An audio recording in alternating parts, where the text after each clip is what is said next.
for the World Cup and getting us down to the center. Now you're seeing it in action. And our Cheryl Preheim is at the center now. Cheryl, how are things there? It's great. You know, they wanted to make this Atlanta's living room. That was kind of the concept behind getting this ready in time for the World Cup. And that's exactly what's happening right now. I'm going to actually just let you see for yourself what's happening behind me. You see just people enjoying the air conditioning, enjoying about 24,000 square feet of space. There's lots of food, there are big screen TVs.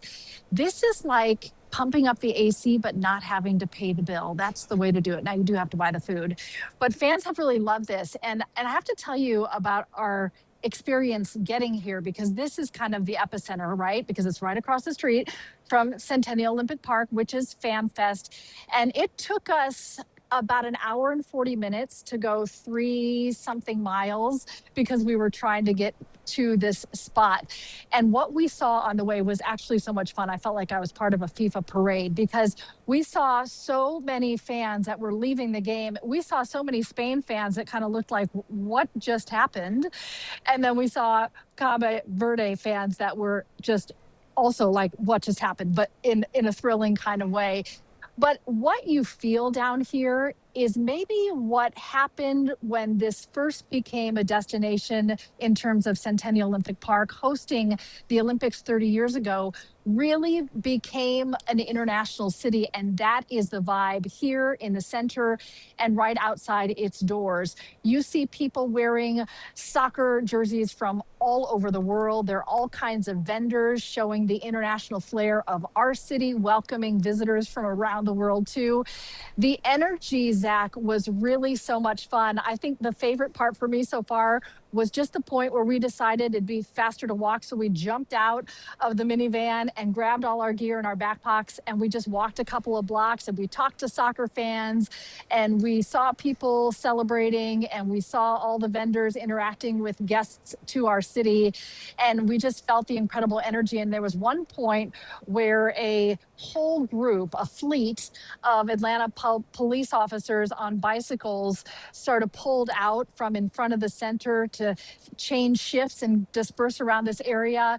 And they're high-fiving fans and they're saying hello. The energy is really amazing. I haven't put on my soccer scarf, but this is like officially my first foray into the World Cup down here. And I tell you, Atlanta looks really good. The scarf is on. Everything is looking good and very excited at the center right now. Cheryl, we know you've got to run in a minute because you got to get ready for a whole lot more work down there. I'm going to ask you one more question before we let you go. I Yeah. have a million, but I'm asking one more here. You know, you talk about the excitement. We saw this great Cabo Verde Spain match here to kick off Atlanta hosting these World Cup matches. We've got lots more to come. But one thing that struck me as we were listening to you here, you've covered lots of Olympics. You are a veteran Olympic correspondent for us. And your mind seems to be going to the Olympics here as you get on the ground and on the scene, thinking back to the 96 Olympics here in Atlanta. And the Olympics, as you know better than anybody, it's an event where what happens kind of on the sporting pitch matters a lot, but what happens outside between the fans from Yeah. different cultures, that's a huge, immense part of it too. Are those memories of past Olympics that you've covered, are they come in front of mind for you as you get ready for this World Cup here? Yeah, it's really the energy that I felt when I was right down by the fan festival. It is that energy where the world comes together around something positive and joyful and fun, and that is what's happening here in Atlanta. And as you mentioned, it's a really important point, and the reason why the construction progress for this center redevelopment was sped up so it would be ready in time for this moment in time.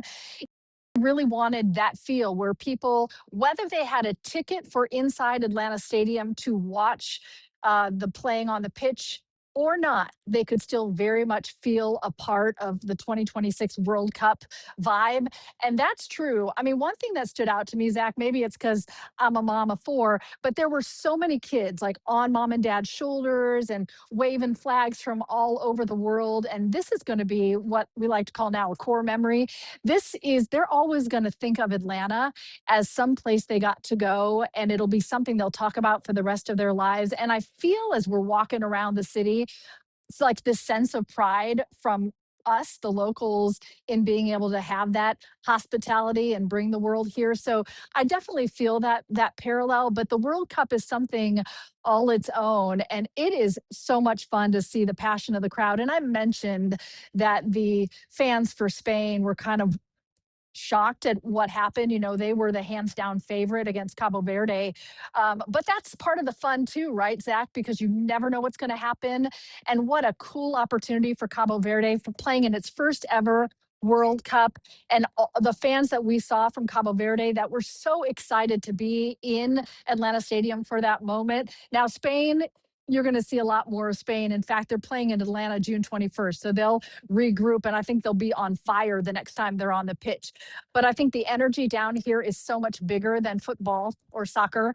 And it's really about the city welcoming the world. And we've heard Mayor Andre Dickens and Governor Brian Kemp talking about our opportunity as a state and a city to host 8 Super Bowls. And while this is the epicenter here, like starting in the center in Centennial Olympic Park for the city, you know, we know that all over Georgia, different communities are part of this with watch parties and hosting different teams. So it's really like a once in a lifetime kind of feeling. And it just feels right that it's on the 30-year mark from the Olympics, just in that it's both events that make us a city that brings in the world. It seems really fitting.